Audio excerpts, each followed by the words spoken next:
1870, the SS President was the last sidewheel steamboat in America, and it had called New Orleans home for 3 decades.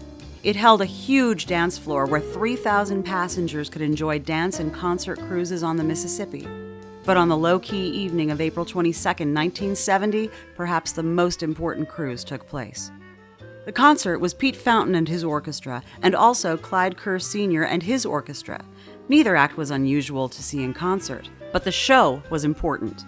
It was the very first event of a new multi-day festival of local and national musicians. It was a financial gamble called the New Orleans Jazz and Heritage Festival.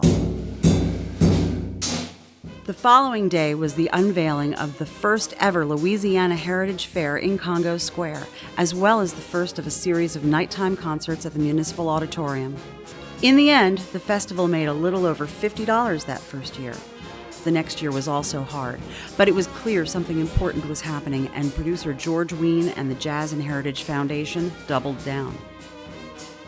The gamble paid off. Within a few years, the event was a cultural and financial success, becoming part of the fabric of New Orleans. And the Jazz Fest cruises with headlining acts on the SS President continued most years, alongside the Heritage Fair, which grew and grew, moving into the fairgrounds racetrack.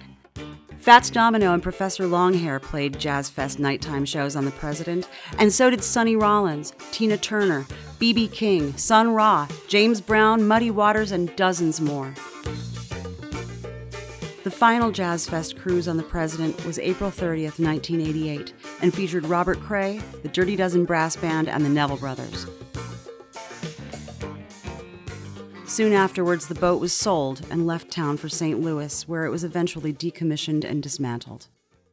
But for almost 20 years, many legendary evenings of Jazz Fest were spent on board the SS President, which had been the site of that first official Jazz Fest concert with Pete Fountain and Clyde Kerr Sr. on a steamboat on the Mississippi River. For WWOZ, I'm singer, ukulelist, and bon vivant, Debbie Davis. WWOZ's celebration of Jazz Fest at 50 is made possible by the Gold Ring Foundation, the Hellis Foundation, the Remedy Room, the Ruth U. Fertel Foundation, Follow the Hummingbird Consulting, and the National World War II Museum. Special thanks to the New Orleans Jazz and Heritage Foundation. Check out WWOZ.org for more Jazz Fest at 50.